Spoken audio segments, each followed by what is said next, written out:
Osoita minulle tie ja tee minut halukkaaksi sitä vaeltamaan. On onnetonta vitkastella ja vaarallista jatkaa matkaa. Vastaa siis kaipaukseeni ja osoita tie. Tulen luoksesi kuin sairas tulee lääkärin luo. Oi Herra, anna sydämelleni rauha. Monenlaiset kulkujat ovat kulkeneet tätä käytävää pitkin. Vihkimysmessussa meidän pieni kulkue liittyy kaikkien ennen meitä tänne vaeltaneiden seuraan. Jumalan ikävä liikuttaa meitä tänäänkin. Tänne on tultu, kun sydän on etsinyt lohdutusta. Usein kun tähän kirkkosaliin astuu, jossakin penkissä istuu ihminen, jonka pää on painunut alas. Kun ajattelen sitä matkaa, joka on edessä, olen muistanut isoisääni. Hän käveli kesäkuussa 1934 tätä samaa käytävää kohti alttaria ja omaa pappisvihkimystään. Isoisäni oli vaatimattomista oloista ja vuotta aiemmin hänen ainoa veljensä oli loikannut Venäjälle. Luulen, että mielessä oli arkuutta, häpeää ja ohikatsomista. Hän kuitenkin käveli, sisimmissään luottamus, että kirkon alttarilla on tilaa myös hänelle. Paikka, jossa saa kaltaisenaan polvistua, ottaa vastaan Jumalan lahjat ja aloittaa työt. Piispan viran tunnuksina piispalla on risti, sauva, kaapu ja hiippa. Vihkimysmessussa ne puetaan päälleni. Seuraan tässä tehtävässä edeltäjäni, liityn pitkään jatkumoon ja se tekee nöyräksi. Tulin aikaisemmin tänne tuomiokirkkoon sovittamaan piispan vaatteita. Hiipat tipahtivat kaulaani ja erilaisten kaapujen helmat osuivat lattiaan. Vaatteet olivat liian suuret. Mikään aikaisemmista ei ollut sopiva. Saan tänään oman kokoiset vaatteet. Parhaani lupaan tehdä, jospa se riittäisi. Rinnassa minulla on Pyhän Birgitan risti, selässä elämänpuu ja kauluksessa pihlajan 4 vuoden aikaa. Birgitan kautta halusin liittyä tämän alueen pitkään kirkolliseen historiaan. Birgitta oli näkijä, kirkon uudistaja ja hengellisen sääntökunnan perustaja. Hänen jäljissään Naantaliin perustettiin birgittalaisluostari ja siellä ovat myös Suomen tekstiilitaiteen juuret. Birgittalaisluostarista on säilynyt Jeesuksen syntymästä kertova tekstiili, jossa on elämänpuu. Raamatun luomismyytissä ihminen on maata, johon puhallettiin henki. Olemme samaa ainetta koko luomakunta ja paratiisin puutarha on koko ihmissuvun kehto. Paratiisin puutarhan elämänpuu merkitsee yhteyttä Jumalaan. Elämänpuun runko on tehty kaavun selkäpuolelle. Se on myös ristinpuu ja sen varassa teen työtäni. Tuntuu merkitykselliseltä, että voin nojata siihen puuhun. Puuhun, jossa Jumala teki rauhan kanssamme. Birgitan ristissä on 5 punaista kiveä ja ne symboloivat Jeesuksen 5 haavaa. 5 verenpunaista ruusua löytyy myös kaavun selästä. Ristin ruusut ovat kärsimyksen, mutta ennen muuta rakkauden kukkia. Ne ovat merkki Kristuksen pelastavista ja parantavista haavoista. Jos ihminen tai yhteisö sanoo, että rakastaa, mutta katsoo ohi tai ei ole valmis kohtaamaan ihmistä kokonaisena, sanat ovat tyhjiä ja vailla merkitystä. Ihmisen perimmäinen ja syvä tarve on tulla nähdyksi ja rakastetuksi kaikkine haavoineen. Erilaisissa kulkueissa kuljemme kohti alttaria lähteäksemme arkeen ja työhön. Kun kohta kävelen tätä käytävää, pyyntöni on: kannathan Kristus minuakin kaikilla niillä matkoilla, joihin tämä tehtävä vie.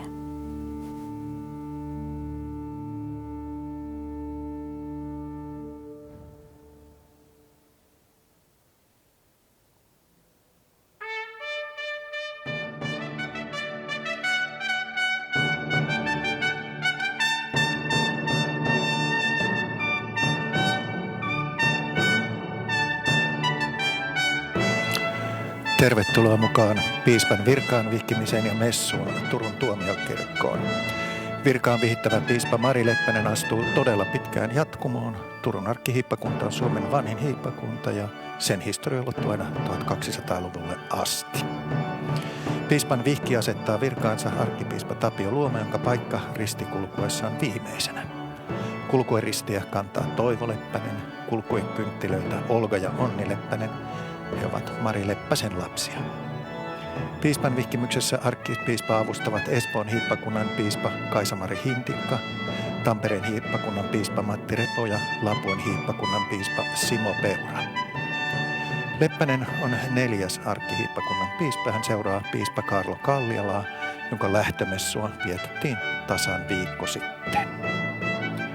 Ristikulkuessa on tavallisesti paljon yhteistyökirkkojen piispoja ja muita kirkollisia johtohahmoja, mutta koronan takia kirkossa on messun toimittajan lisäksi vain muutama kutsuvieras. Mari Leppäsen perhe, puoliso ja vanhemmat, piispa emeritus Kaarlo Kalliola, tiede- ja kulttuuriministeri Annikka Saarikko ja Turun kaupunginjohtaja Minna Aarve. Mari Leppänen on työskennellyt aikaisemmin erilaisissa viestinnän tehtävissä, seurakuntapastorina, edeltäjänsä Kaarlo Kalliolan erityisavustajana sekä arkkihiippakunnan tuomiokapitulin hiippakuntadekaanina, eli johtanut hiippakunnallista toimintaa.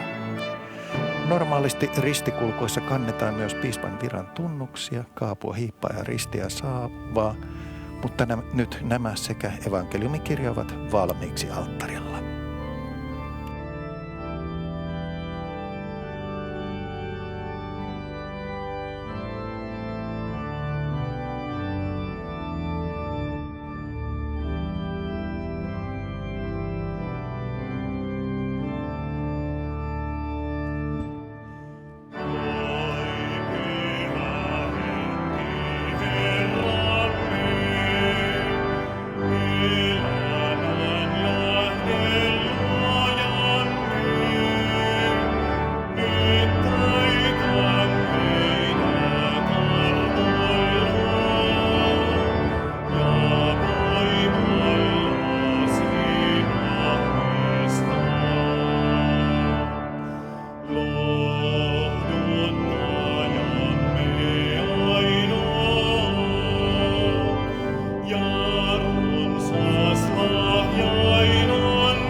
Isän ja Pojan ja Pyhän Hengen nimeen.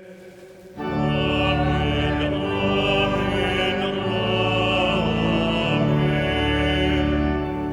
Herran rauha olkoon teidän kanssanne.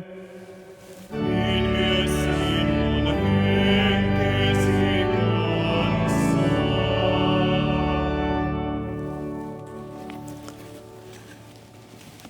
Hyvä Turun arkkihiippakunnan valittu piispa Leppänen, sisaremme Mari.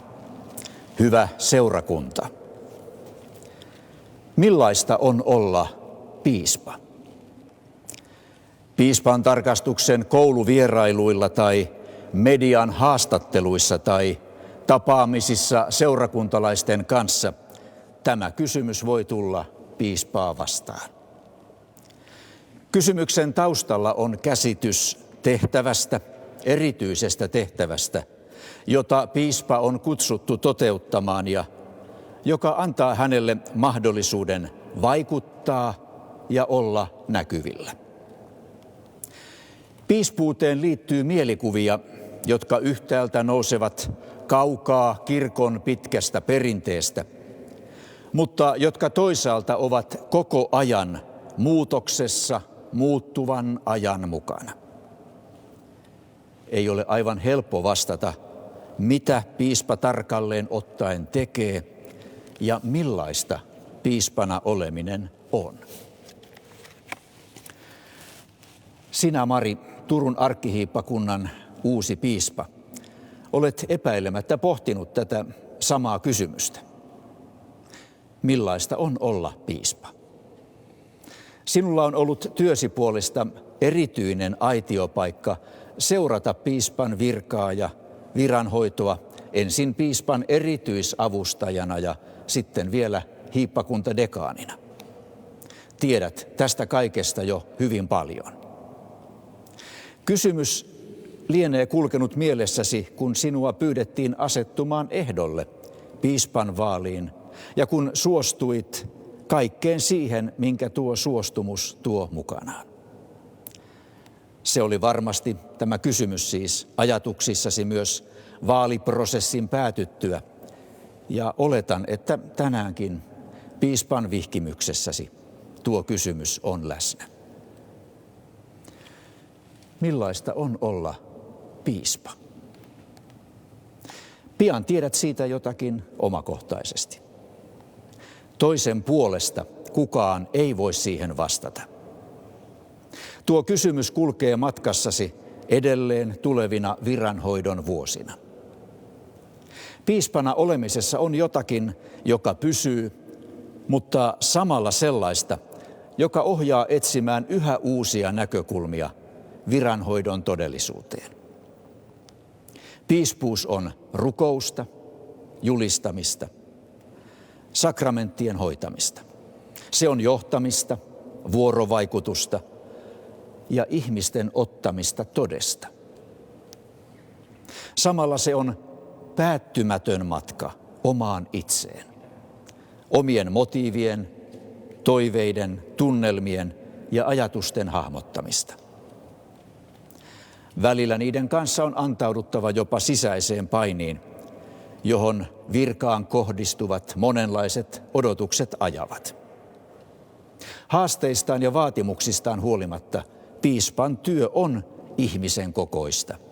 Se ei voi olla enempää, mutta ei myöskään vähempää. Mari, sinun matkasi piispan virassa alkaa Turun tuomiokirkon alttarilta. Piispan vihkimyksen yhtenä tarkoituksena on vakuuttaa niin sinulle kuin kaikille ihmisille, että piispan virkaan sinut on kutsunut Jumala. Inhimillisten valintojen sisällä vaikuttaa suurempi voima, se voima, jota me kutsumme Jumalan johdatukseksi. Tänään kirkkosi rukoilee sinulle, Mari, Jumalan siunausta ja viisautta. Pyydämme Jumalalta, että hän johdattaisi sinua ja antaisi sinulle luottamuksen siihen, että hän ei kadu kutsumistaan. Esirukoukset jatkuvat vielä tämän päivän jälkeenkin, ja hiippakunnan kirkoissa sinua muistetaan vastedes, aivan nimeltä mainiten. Myös perheesi, sukulaisesi ja ystäväsi kulkevat sinun rinnallasi. Tämä kaikki kertoo yhden tärkeän vastauksen kysymykseen, millaista on olla piispa. Tässäkin työssä on Jumalan ja ihmisten kannateltavana. Kynttilän päivä ja tänään kirkossamme alkava yhteisvastuukeräys avaavat toisen tärkeän näkökulman piispana olemiseen. Seurakuntiensa kaitsijana piispa sitoutuu valon ja hyvyyden palvelukseen. Yhdessä kynttilänpäivän lukukappaleista Paavalin toisessa kirjeessä korinttilaisille apostoli sanoo tämän selvästi.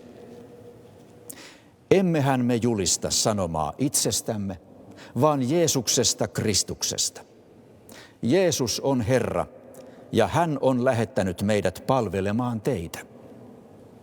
Jumala, joka sanoi, tulkoon pimeyteen valo, valaisi itse meidän sydämemme. Näin Jumalan kirkkaus, joka säteilee Kristuksen kasvoista, opitaan tuntemaan ja se levittää valoa.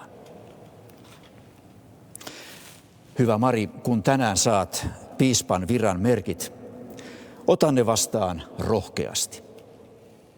Ne ovat osoitus siitä, että sinuun luotetaan, että sinua halutaan tukea ja että sinun viranhoitosi kautta halutaan kuulla ja kokea, että Jeesus on Herra. Jokaisen kristityn tavoin sinutkin lähetetään palvelemaan Jumalaa. Jumalan siunausta matkallesi, jonka kuluessa vähitellen hahmottuu pala palalta vastaus kysymykseen, millaista on olla piispa. Tänään Mari Leppänen vihitään apostolisen perinteen mukaisesti kätten päälle panemisella ja rukouksella piispan virkaan Turun arkkihiippakunnassa. Pyydän nyt lakimiesasessoria lukemaan viranhoitomääräyksen. Viranhoitomääräys piispan virkaan. Turun arkkihiippakunnan piispan vaalissa 4.12.2020 on Turun arkkihiippakunnan tuomiokapitulin hiippakuntadekaani, teologian maisteri Mari Leppänen saanut enimmät äänet ja on valittu piispaksi. Tämän vuoksi tuomiokapituli antaa Mari Inka Elina Leppäselle viranhoitomääräyksen Turun arkkihiippakunnan piispan virkaan 1.2.2021 lukien. Tätä virkaa hänen tulee hoitaa niin, että hän voi vastata siitä Jumalan ja ihmisten edessä. Jeesus sanoo, kaitse minun lampaitani. Turun arkkihiippakunnan tuomiokapitulissa 14. päivänä tammikuuta 2021 Kaarlo Kalliala, Matti Mäkinen, Sari Lehti, Kaisa Huhtala, Kimmo Koivisto.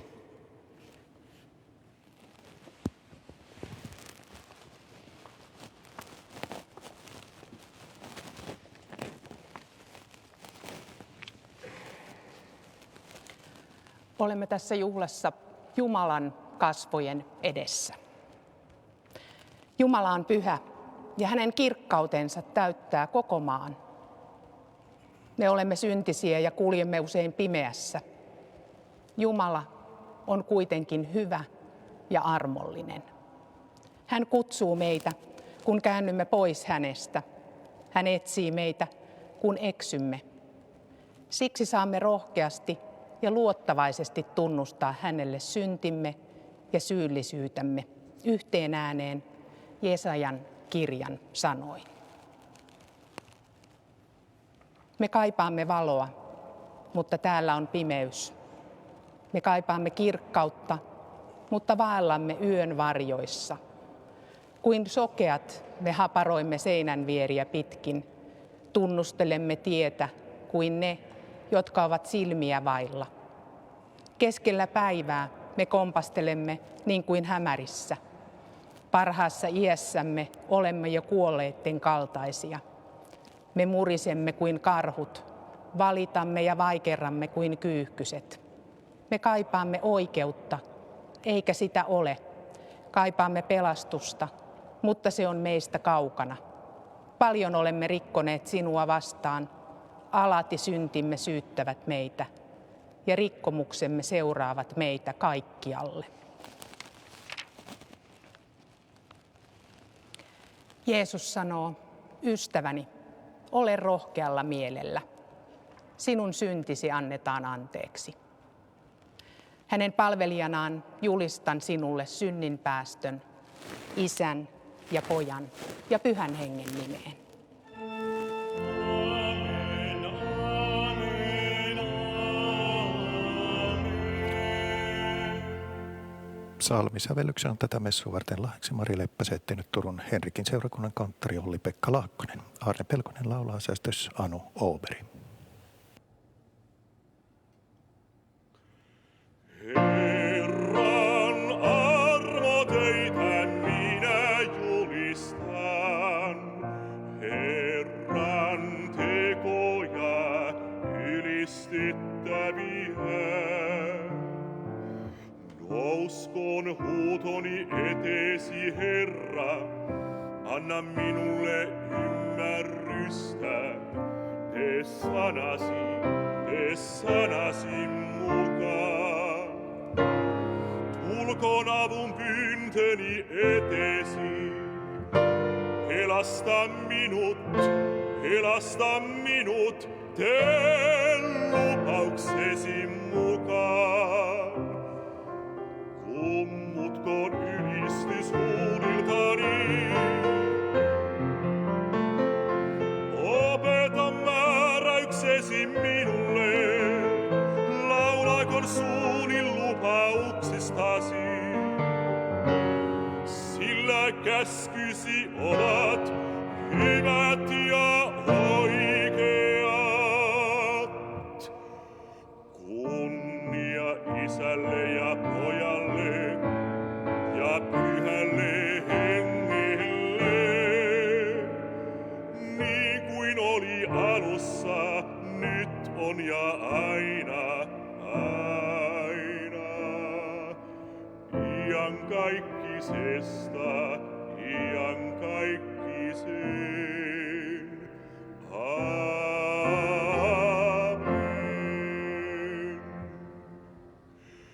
Herran armotöitä minä julistan, Herran tekoja ylistettäviä.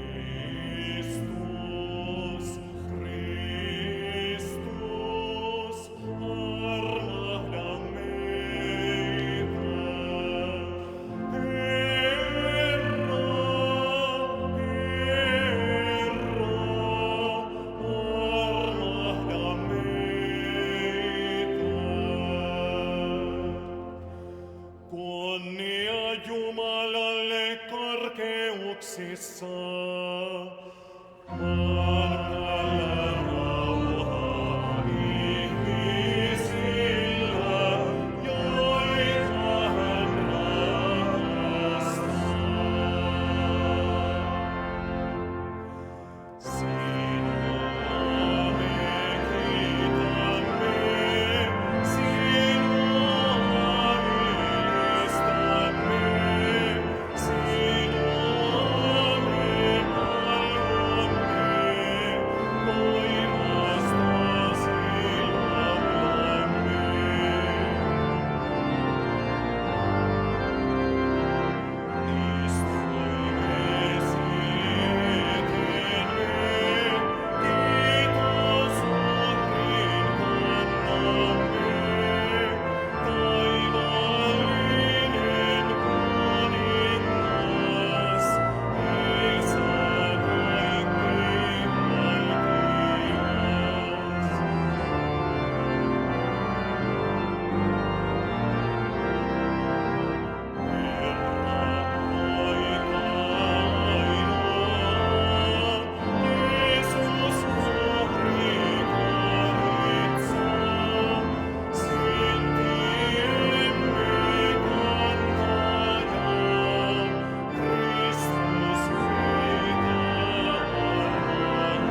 Rukoilkaamme.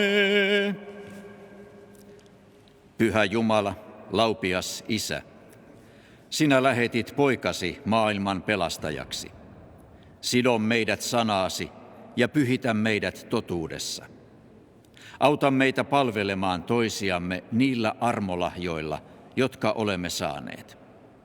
Rakenna kirkkoasi uskossa ja rakkaudessa, sinulle kunniaksi ja ihmisille pelastukseksi. Kuule meitä poikasi Jeesuksen Kristuksen nimessä.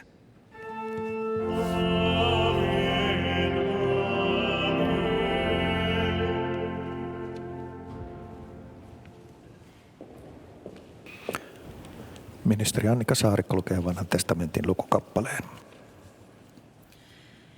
Kuulkaamme Jumalan sanaa Jesajan kirjan luvusta 55. Niin kuin sade ja lumi tulevat taivaasta, eivätkä sinne palaa, vaan kastelevat maan, joka hedelmöittyy ja versoo ja antaa kylväjälle siemenen ja nälkäiselle leivän. Niin käy myös sanan, joka minun suustani lähtee. Se ei tyhjänä palaa, vaan täyttää tehtävän, jonka minä sille annan, ja saa menestymään kaiken, mitä varten sen lähetän.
Päivän evankeliumi on kirjoitettu Luukkaan mukaan ja nousemme sitä kuulemaan. Kun tuli päivä, jolloin heidän Mooseksen lain mukaan piti puhdistautua, he menivät Jerusalemiin viedäkseen lapsen Herran eteen, sillä Herran laissa sanotaan näin. Jokainen poikalapsi, joka esikoisena tulee äitinsä kohdusta, on pyhitettävä Herralle. Samalla heidän piti tuoda Herran laissa säädetty uhri, 2 metsäkyyhkyä tai kyyhkysen poikaa. Jerusalemissa eli hurskas ja Jumalaa pelkäävä mies, jonka nimi oli Simeon. Hän odotti Israelille luvattua lohdutusta ja Pyhä Henki oli hänen yllään. Pyhä Henki oli hänelle ilmoittanut, ettei kuolema kohtaa häntä ennen kuin hän on nähnyt Herran voidellun. Hengen johdatuksesta hän tuli temppeliin, ja kun Jeesuksen vanhemmat toivat lasta sinne tehdäkseen sen, mikä lain mukaan oli tehtävä, hän otti lapsen käsivarsilleen, ylisti Jumalaa ja sanoi: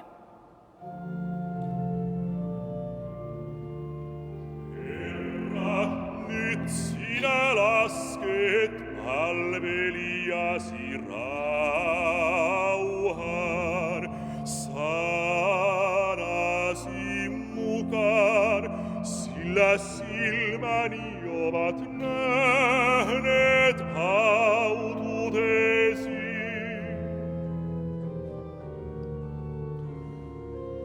Jonka valmistit kaikkien kansojen nähdä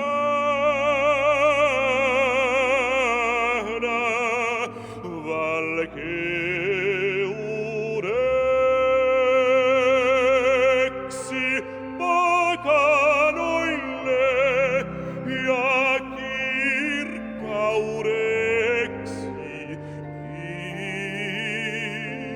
Israelille.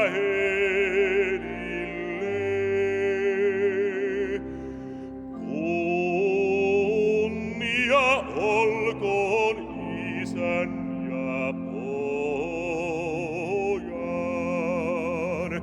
ja Pyhän Hengen,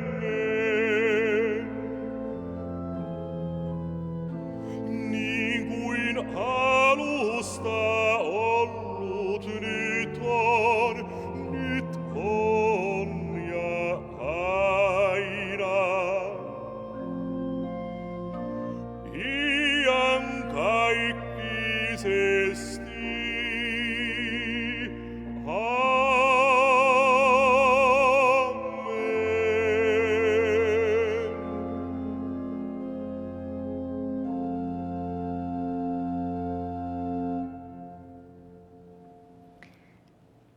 Jeesuksen äiti ja isä olivat ihmeissään siitä, mitä hänestä sanottiin.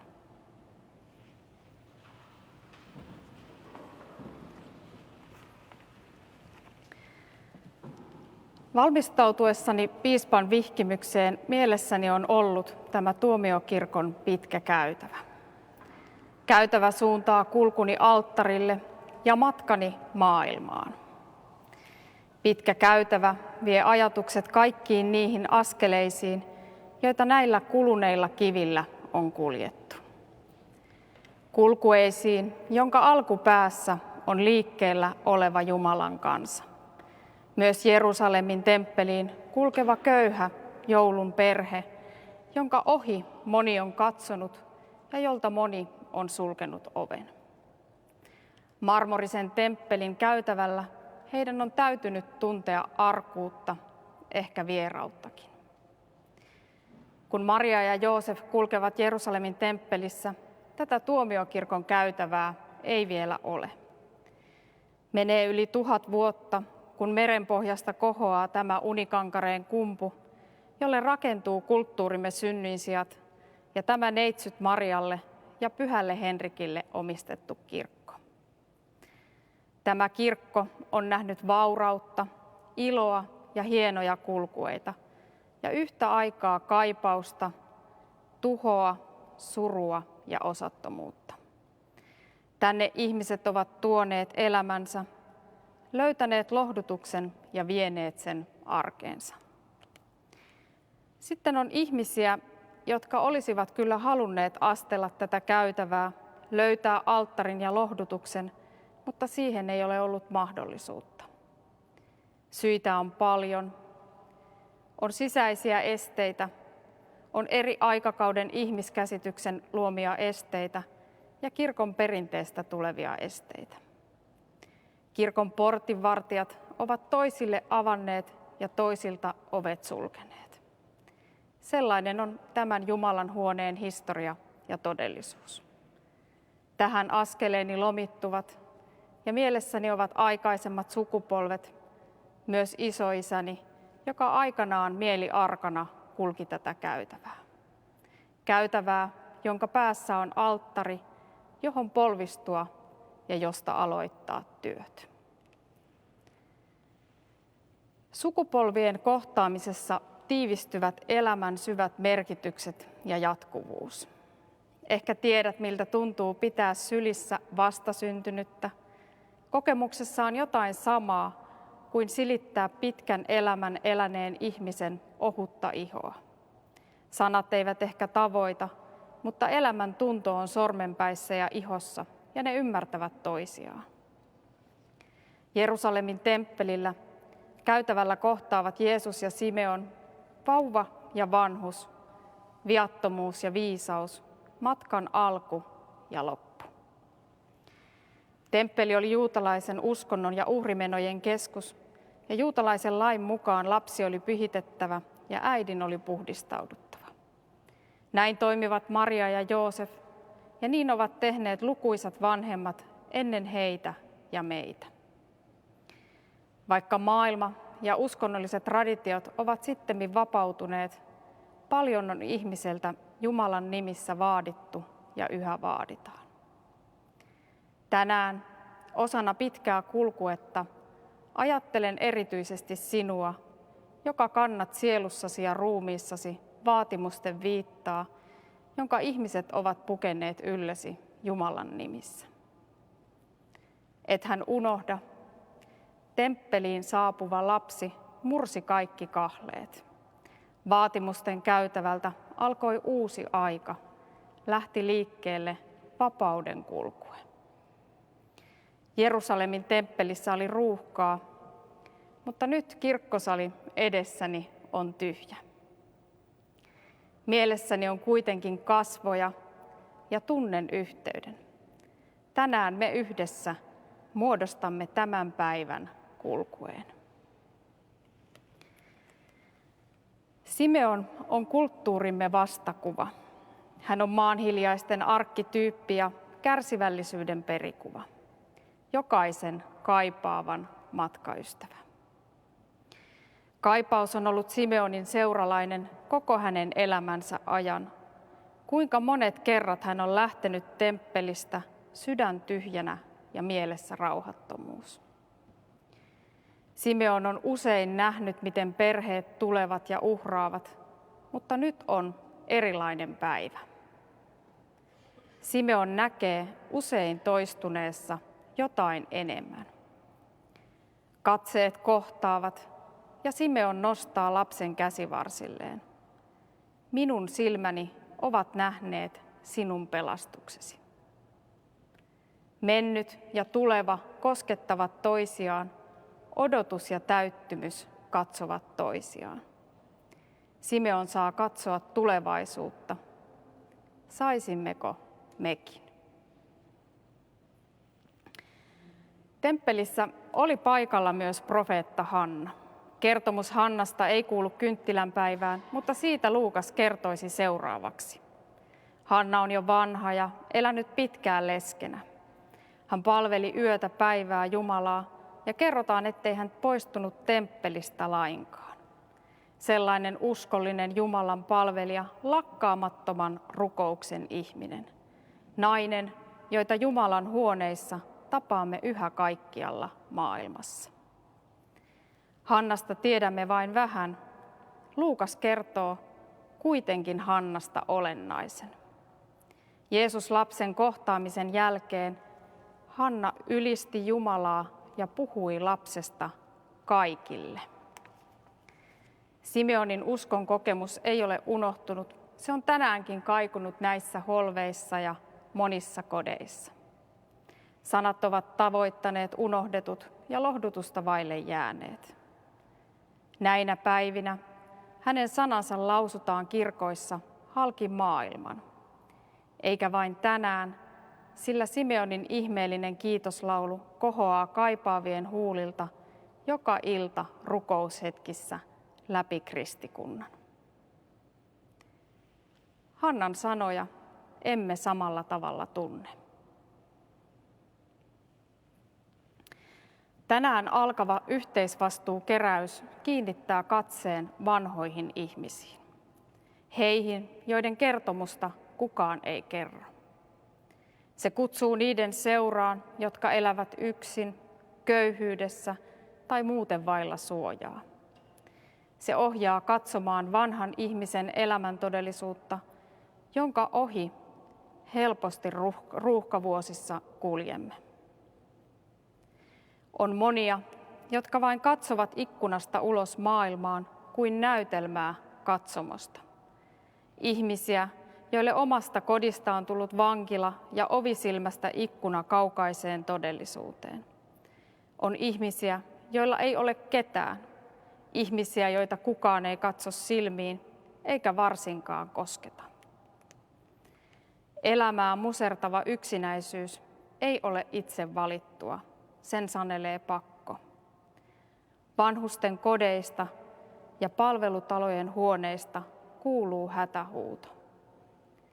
Sen Jumala kyllä kuulee, mutta kuulemmeko me?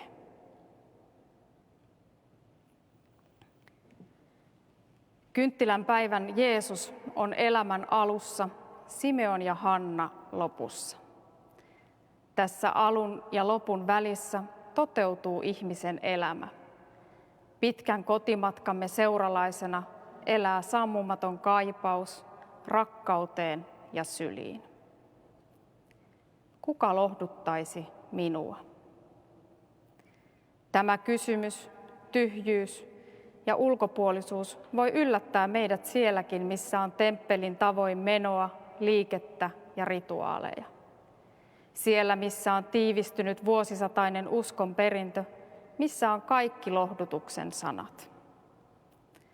Uskallammeko tunnustaa, että kaipausta on myös kirkkojen käytävillä? On harmaantunutta ikävää, on kuolleita sanoja, on toiminnalla ja hallinnolla täytettyä tyhjyyttä, on turhaa tärkeilyä, on todellisuudesta vieraantuneita sanoja, loputtomia sanoja. Sanon tämän tietoisena siitä, että olen nyt tässä. Täytän tämän huoneen sanoilla ja alkava tieni risteytyy siihen ketjuun, jonka piispa Henrik täällä 900 vuotta sitten aloitti. Kysyn kanssasi, miten Simeonin tavoin kurottautua uuteen? Miten kaipauksesta, rukouksesta ja toistosta harmaantuneina voisimme ottaa syliin tulevaisuuden? Tarvetta on. Keskellämme on ihmisiä, jotka sisäisissä huoneissaan etsivät ja kaipaavat enemmän kuin aikoihin. Ihmisiä, jotka ovat jättäneet kirkon, mutta rukoilevat yhä. Ihmisiä, jotka etsivät kokonaisvaltaisesti. Ihmisiä, jotka kokevat katsovansa ehkä tätäkin kuin näytelmää katsomosta. Olemmeko tehneet varmoista sanoistamme muureja? Näemme ja tunnistamme kaipauksen, mutta kykenemmekö vastaamaan etsintään, joka tulee meitä vastaan uudella, ehkä oudolla tavalla? Ristiriitaa syventää se, että tiedostamme, ettei maailmassa ole turhaa kaipausta, ei turhaa rukousta eikä turhaa etsintää. Yhä väkevämmin tunnistamme myös sen, että ihmisen kanssa huokaa koko luomakunta. Vanha Simeon on kaipaavan ja etsivän uskon kuva, mutta hän tunnisti Jumalan työtä siellä, missä toisten silmät eivät sitä vielä nähneet. Pitkällä käytävällä on lepohetkiä ja ohuita paikkoja. Viime kesänä olin epävarma ja mietin, mihin tie vie. Kysyin, onko minulla mitään, millä rohkaista ja ruokkia, kun itsekin olen niin nälkäinen. Menin Enonkosken luostariin ja vastassa oli vieraanvarainen ilmapiiri. Nukuin luostarin yläkerrassa ja huoneessa oli pieni, mutta vaikuttava kirjasto. Käsiini sattui kirja, jossa oli Englannissa 1300-luvulla eläneen mystikon Juliana Norvitsialaisen ajatuksia. Olin lukenut niitä usein aiemminkin ja palannut hänen kokemuksiinsa tämän kulkutaudin keskellä. Ja ihmetellyt sitä, miten hän mustan surman keskellä luotti, että vielä kaikki kääntyy hyväksi. Ymmärsin nyt tutusta kirjasta jotakin uutta.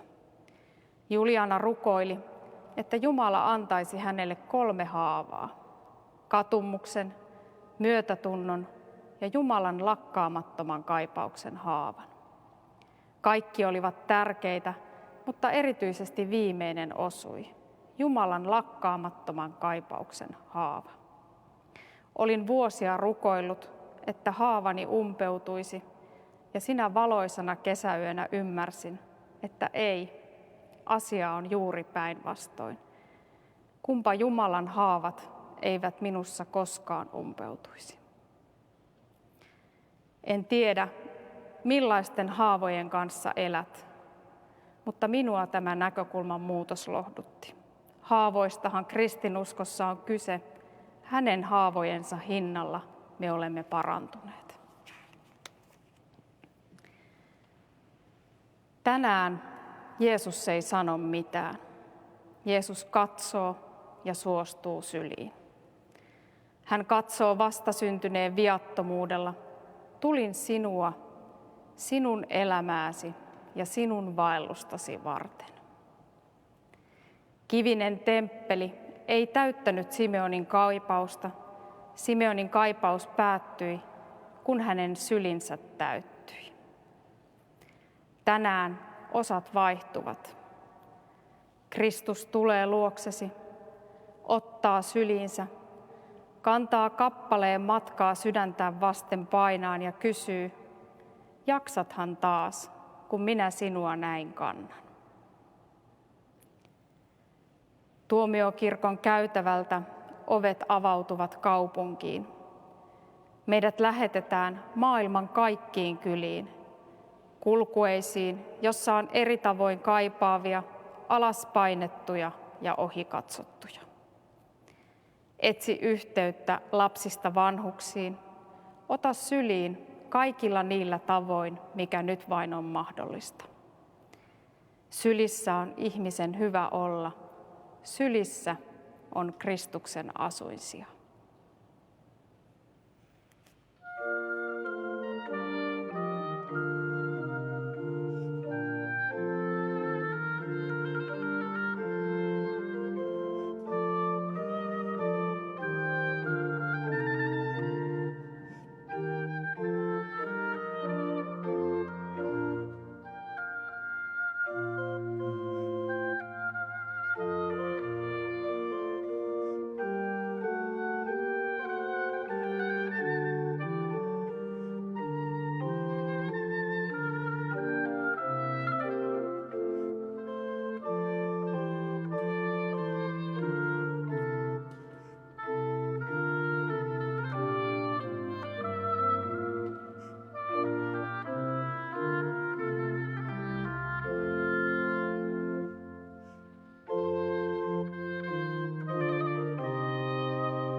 Tunnusta nyt uskosi yhdessä seurakunnan kanssa.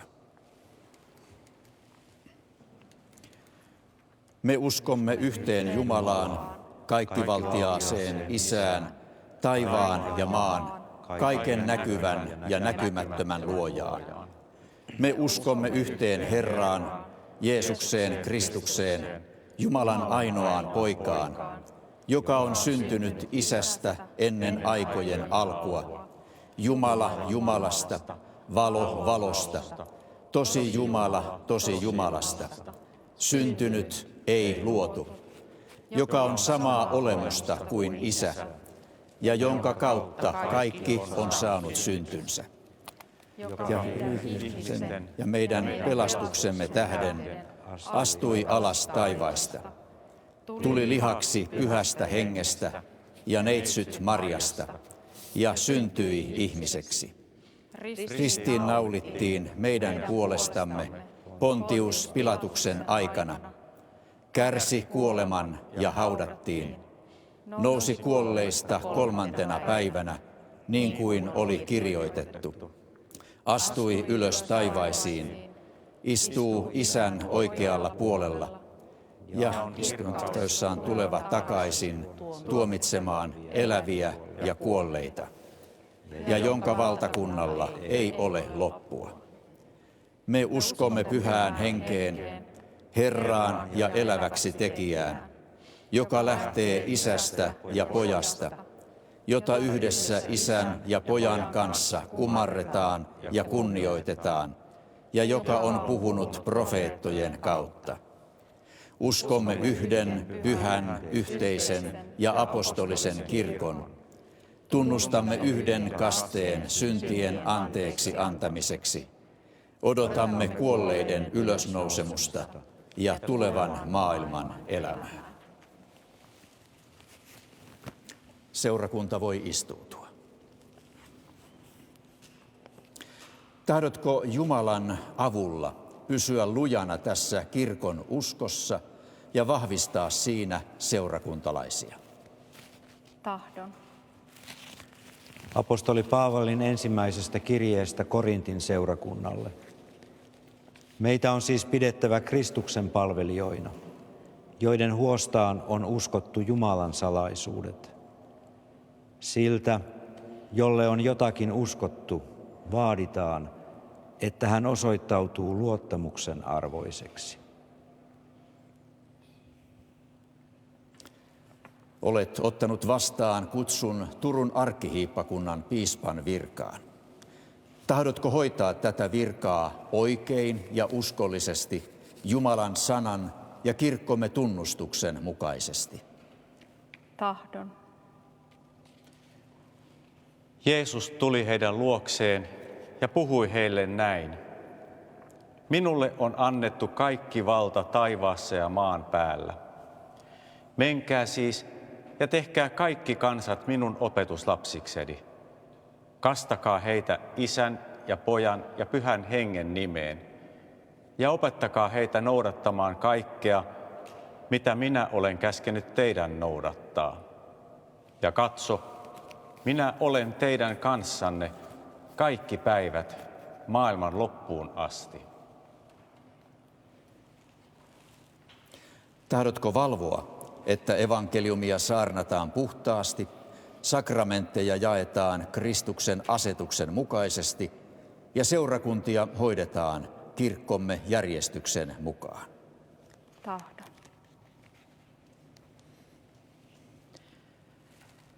Apostolien teoista. Pitäkää huoli itsestänne ja koko laumasta, jonka kaitsijoiksi Pyhä Henki on teidät pannut.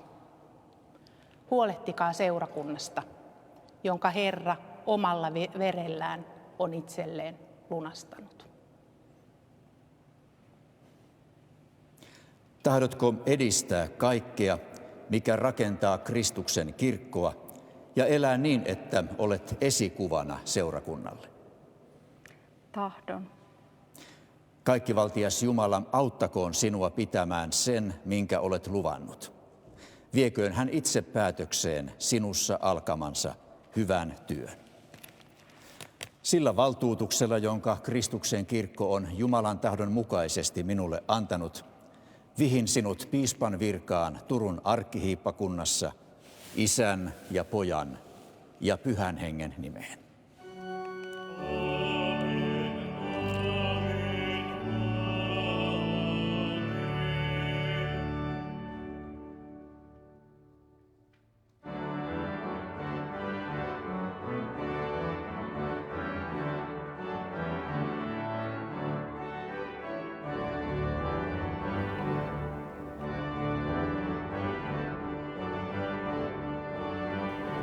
Piispa puetaan kuorikaapuun.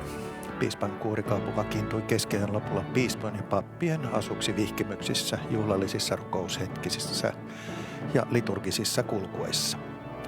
Mari Leppäsen kaavun on suunnitellut tekstiilitaiteilija Helena Vaari, joka on myös tehnyt taidekirjannan.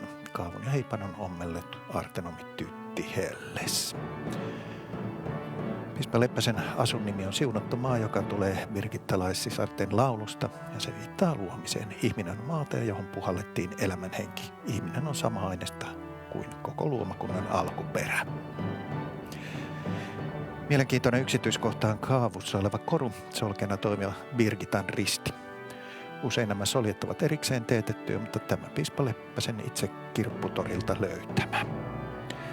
Piispan sauva, monessa kielessä pastoraali, on paimenen sauva. Sauvan yläpäässä on kokko.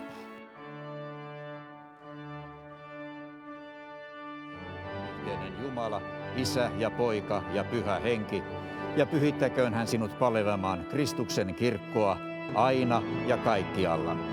Aamen. Kätten päälle paneminen liittää piispan apostoliseen suksessioon, eli piispat ovat saaneet vihkimyksensä aina aiemmilta piispoilta, aina alkukirkon ja sen apostolien ajoista asti. Traditiolla on siis ikää lähes 200 vuotta.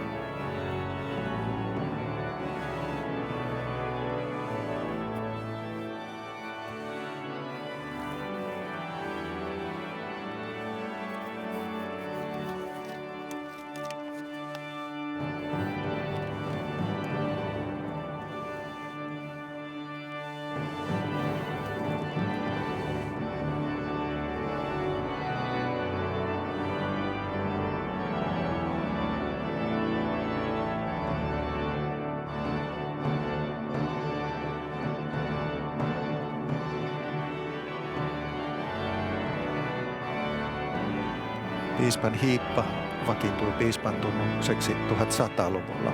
Päähineen kahden huipun voidaan tulkita kuvaavan joko rakkauden kaksoiskäskyä, joka kehottaa rakastamaan Jumalaa yli kaiken ja lähimmäistä niin kuin itseään, tai vanhaa ja uutta liittoa, eli lain kirjainta ja hengen vapautta.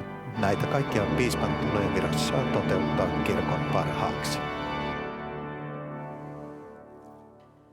Rukoilkaamme.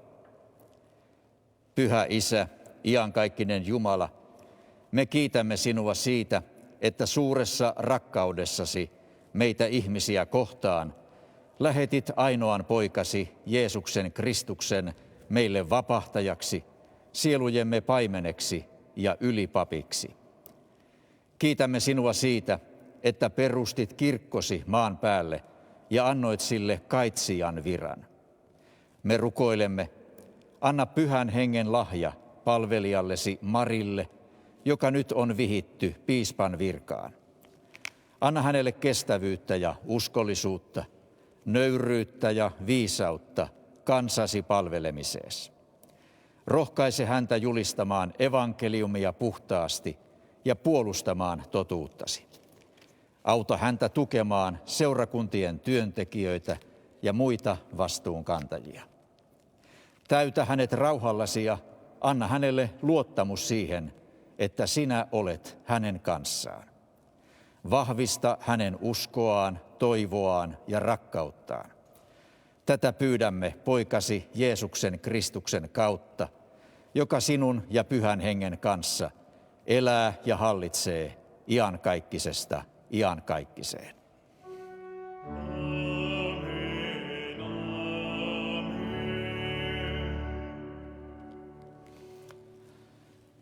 Rakkaat kristityt, Mari Leppänen on vihitty Turun arkkihiippakunnan piispaksi. Ottakaa hänet rakkaasti vastaan, tukekaa häntä hänen työssään ja kantakaa häntä rukouksissanne Jumalan eteen.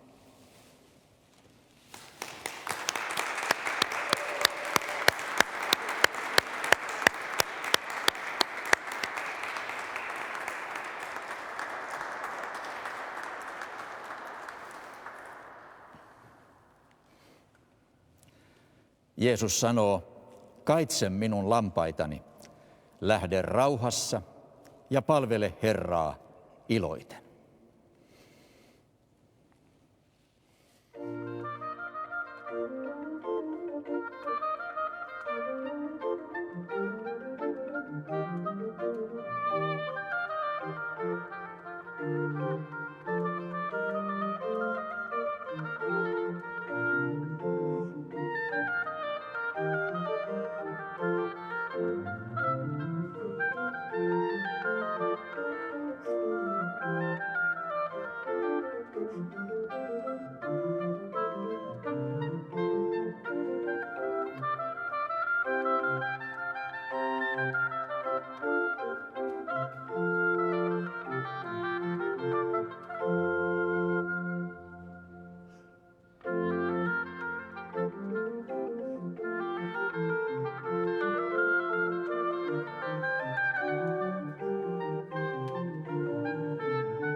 Rukoilkaamme. Pyhä Jumala, rakas taivaallinen Isä, kiitos, että lähetit Jeesuksen valoksi maailmaan. Anna hänen valaista kulkuamme. Anna sanasi johtaa meitä. Täytä Jumalan palveluksemme ja koko elämämme taivaallisen kirkkautesi heijastuksella. Sinä tunnet kaikki päivämme alusta loppuun asti. Kiitos elämän ihmeestä ja kasteen lahjasta. Rukoilemme varjelustasi Turun tuomiokirkkoseurakunnan jäseniksi kastetuille Eemi Armas Olavi Kaurio ja Ellen Sylvia Mikael Himberg.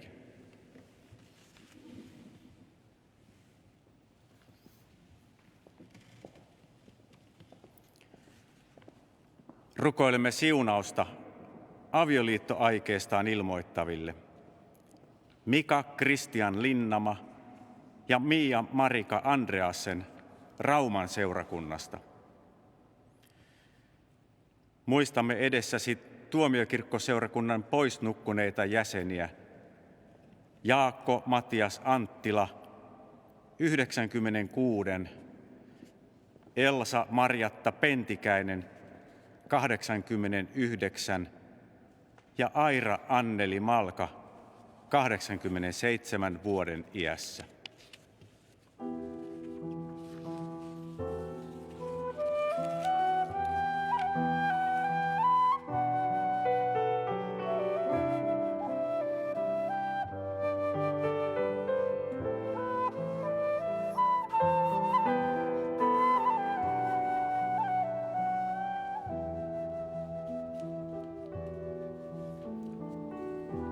Elävä Jumala, anna kirkollesi pyhässä hengessä uskoa, toivoa ja rakkautta.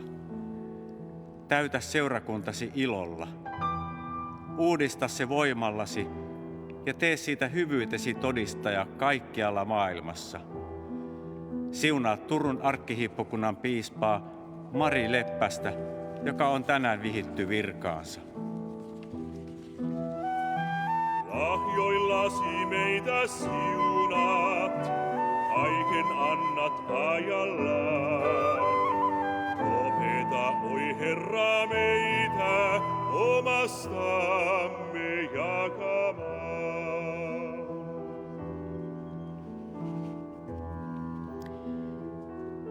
Siunaa Suomen kirkon piispoja ja Suomen tasavallan presidenttiä, hallitusta ja eduskuntaa, luottamushenkilöitä kunnissa ja järjestöissä.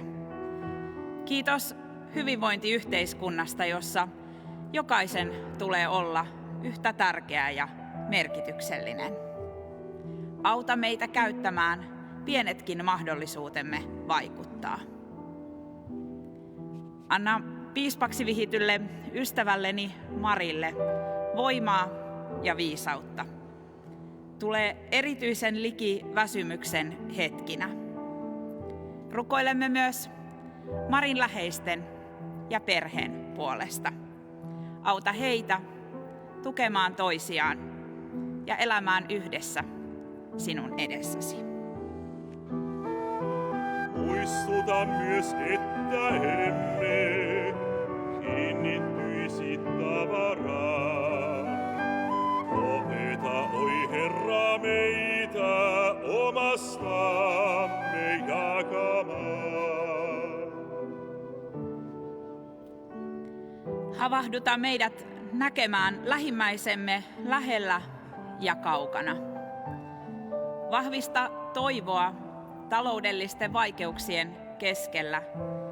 Tuo turvaa koteihin ja johdata yksinäisille joku, jonka kanssa jakaa elämää. Tuo mieleen valoa erityisesti heille, joille huomiseen herääminen tuntuu mustaakin mustemmalta. Rohkaise meitä ruokkimaan hyvää toisissamme. Anna meidän ottaa vastaan lahjasi kiitollisin mielin. Maailmassa moni lienee nälkäinen ja janoissaan. Opeta, oi Herra, meitä omastamme jakamaan. Ohjaa meitä käyttämään aineellista hyvää kohtuudella sekä jakamaan resursseja oikeudenmukaisesti. Kannamme huolta tästä kauniista maapallosta, jonka olet antanut meille kodiksi. Rukoilemme ilmaston lämpenemisen pysähtymistä, tuo maailman rauhaa ja tasa-arvoa. Anna viisautta ja tervettä mieltä toimia lähisuhteissamme rakentavasti. Liian moni aivan yksin jatkaa yhä kulkuaan. Opeta, oi Herra, meitä omastamme jakamaan. Anna rakkauttesi soida sielussamme. Kannusta meitä näyttämään lahjojasi niille, jotka ovat sinua vailla. Vedä meidät kuplistamme yhteisille areenoille. Estä ääripäiden radikaalisoituminen. Rakenna keskinäistä ymmärrystä. Sydämissämme ei ole sellaista tuskaa, jota sinä et tuntisi. Taivaissa ei ole paikkaa, jonne sinun ylösnousemuksesi ei nousisi. Opeta meitä elämään sinun tahtosi mukaan.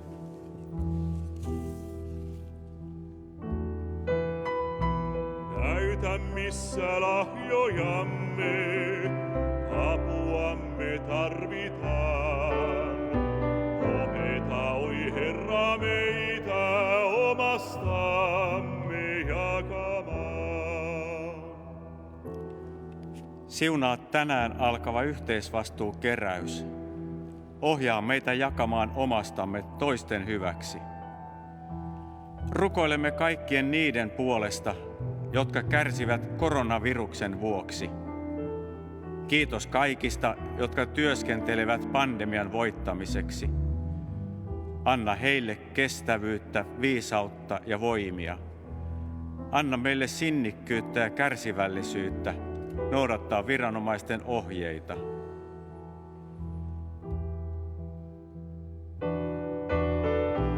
Kiitos, että meitä ohjaat yhteyteen siunavaan. Opeta, oi Herra, meitä omastamme jakamaan.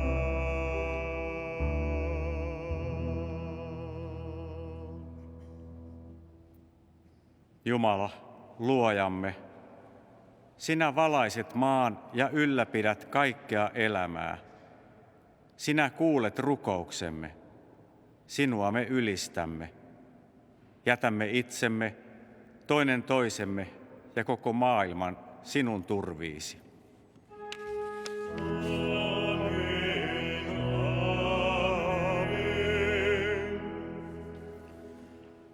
Tänään alkaa valtakunnallinen yhteisvastuukeräys, jolle nyt kootaan seurakunnissamme kolehti. Kolehdin tuotolla autetaan taloudellisissa vaikeuksissa olevia ikäihmisiä niin Suomessa kuin maailman hauraimmilla alueilla. Yhteisvastuun kumppanina on kirkon ulkomaan apu, joka yhteisvastuuvaroilla auttaa kohdemaissaan köyhiä vanhuksia.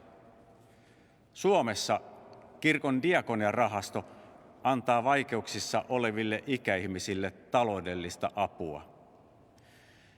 Seurakuntaopiston kokoama kansanopistoverkosto järjestää ikäihmisille maksuttomia taloudenhallinnan ja digitaitojen koulutuksia. Joka 5. kerätty yhteisvastuueuro käytetään oman seurakunnan alueen ikäihmisten auttamiseen. Jumala siunatkoon lahjamme.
Herra olkoon teidän kanssanne.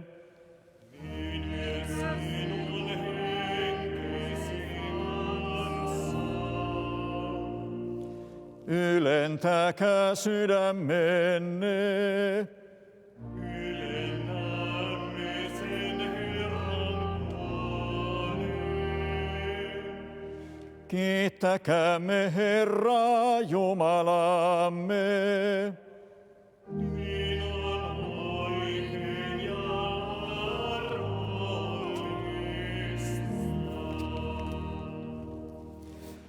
Totisesti on oikein ja arvollista, että me kiitämme sinua aina ja kaikkialla.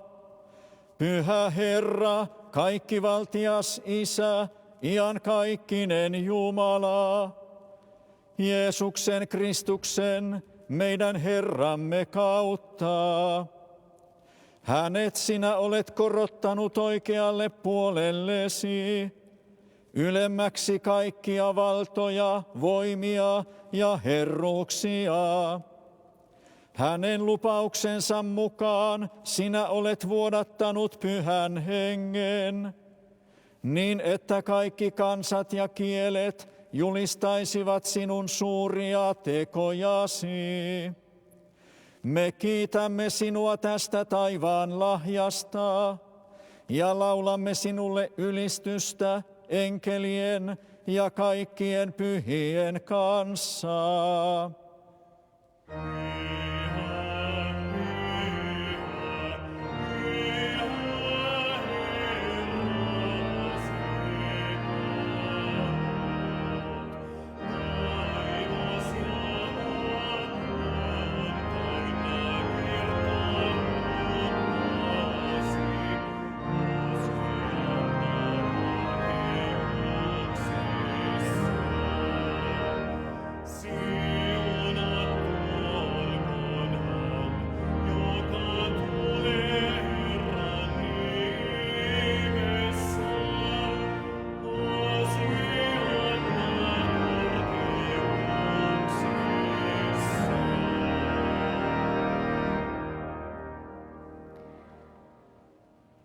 Pyhä Isä, koko luomakunta ylistää sinua, kaiken elämän antajaa.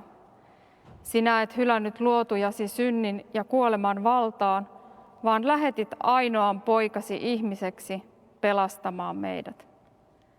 Me kiitämme sinua lunastuksesta, jonka olet valmistanut meille hänen täydellisellä uhrillaan ristinpuussa. Hän maksoi velkamme ja teki rauhan sinun ja meidän välillemme. Herramme Jeesus Kristus, sinä yönä, jona hänet kavallettiin, otti leivän, siunasi, mursi ja antoi sen opetuslapsilleen sanoen: ottakaa ja syökää, tämä on minun ruumiini, joka annetaan teidän puolestanne, tehkää se minun muistokseni.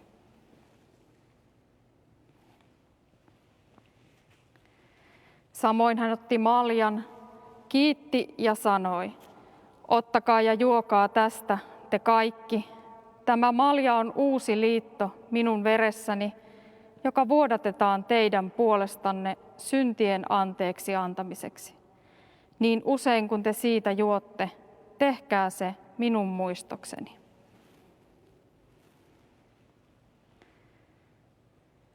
Me riemuitsemme kaikesta siitä, mitä poikasi on puolestamme tehnyt, ja vietämme tätä pyhää ateriaa, jossa tulemme osalliseksi lunastuksen salaisuudesta. Me muistamme hänen kuolemaansa, ylösnousemustaan ja taivaaseen astumistaan. Me odotamme hänen paluutaan kirkkaudessaan.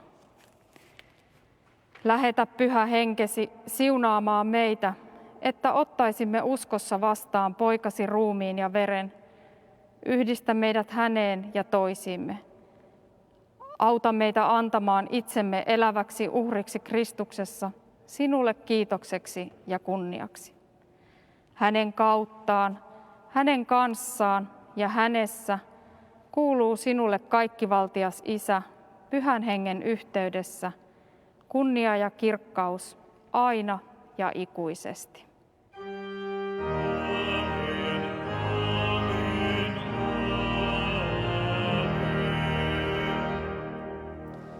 Isä meidän, joka olet taivaissa, pyhitetty olkoon sinun nimesi. Tulkoon sinun valtakuntasi, tapahtukoon sinun tahtosi, myös maan päällä niin kuin taivaassa. Anna meille tänä päivänä meidän jokapäiväinen leipämme, ja anna meille meidän syntimme anteeksi, niin kuin mekin anteeksi annamme niille, jotka ovat meitä vastaan rikkoneet. Äläkä saata meitä kiusaukseen, vaan päästä meidät pahasta, sillä sinun on valtakunta ja voima ja kunnia iankaikkisesti. Aamen.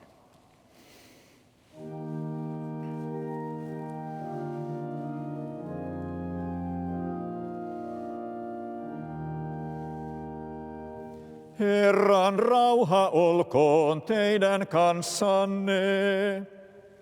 Myös sinun henkesi kanssa.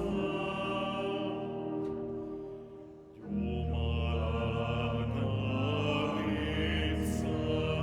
joka kannat maailman synnin, armahda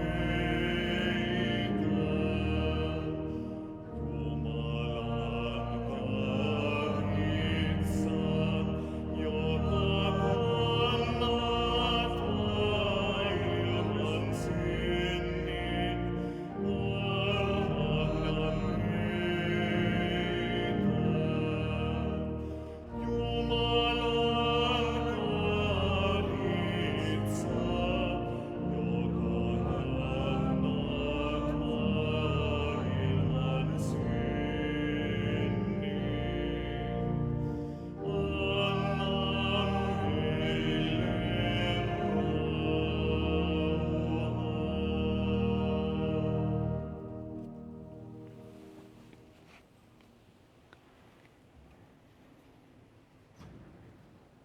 Jeesus sanoo, tulkaa minun luokseni kaikki te työn ja kuormien uuvuttavat, minä annan teille levon.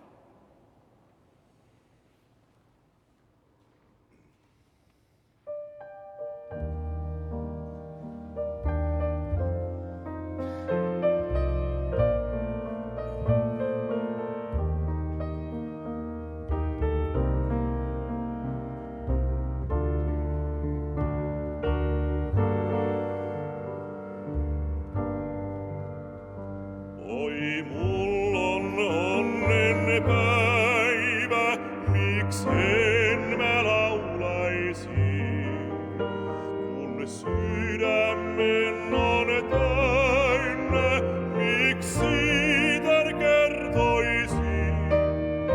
Mä kiitän Jeesustani, ilkeeni rakkainta, kun omakseen hän saattoi mun aivan armossaan.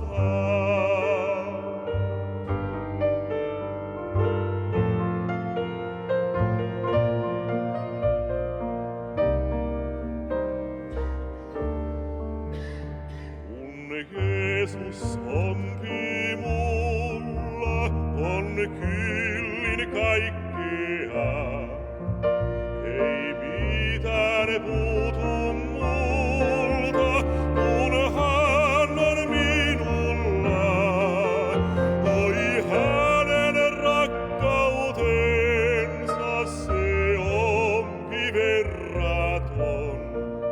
Se halkee laupeudesta, niin palavaa se on.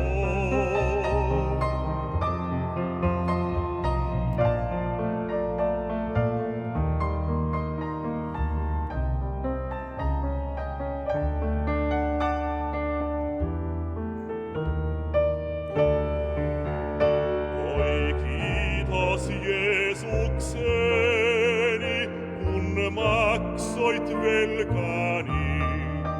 Soi sulle kiitokseni, kun olet omani. Ylistys taivaassa ja riemu verraton.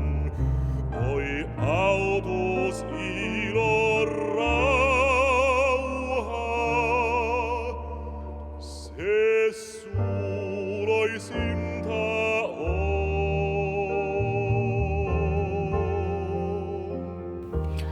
Piispa Leppänen on toivonut messuun myös omasta taustastaan nousevaa musiikkia.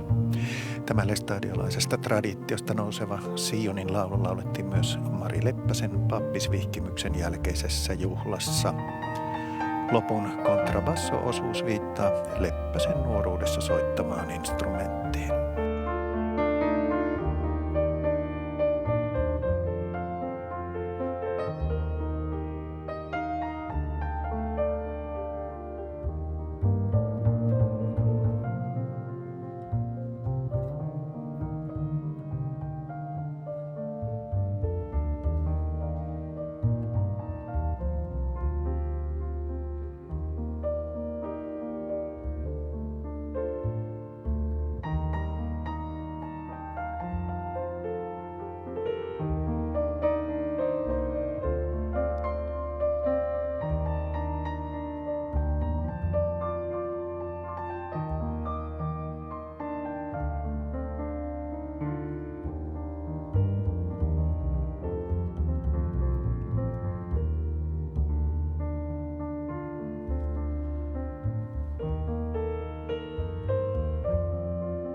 me olemme ottaneet vastaan Herran Jeesuksen Kristuksen. Hän kätkeköön meidät iankaikkiseen elämään.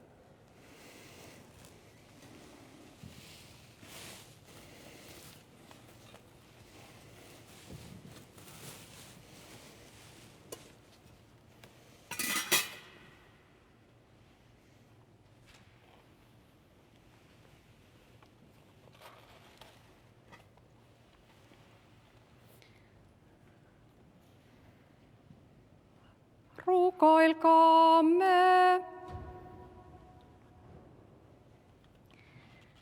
Taivaallinen Isä, me kiitämme sinua ehtoollisen lahjasta, jolla vahvistat uskoamme sinuun. Liitä meidät rakkaudessa toinen toiseemme ja säilytä meissä ikuisen elämän toivo. Kuule rukouksemme, poikasi Jeesuksen Kristuksen tähden.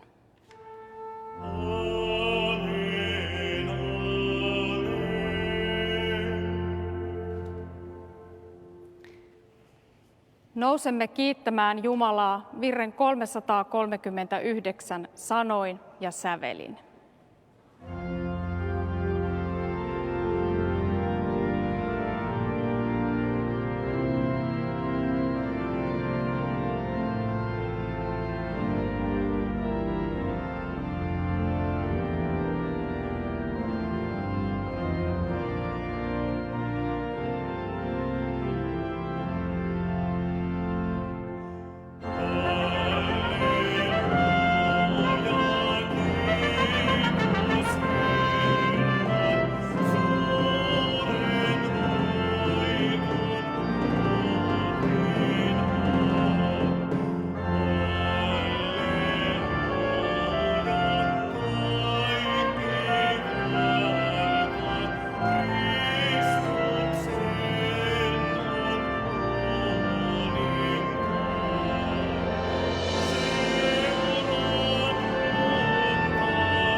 Herra, siunatkoon teitä ja varjelkoon teitä.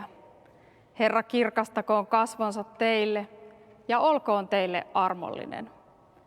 Herra, kääntäköön kasvonsa teidän puoleenne ja antakoon teille rauhan Isän, Pojan ja Pyhän Hengen nimeen.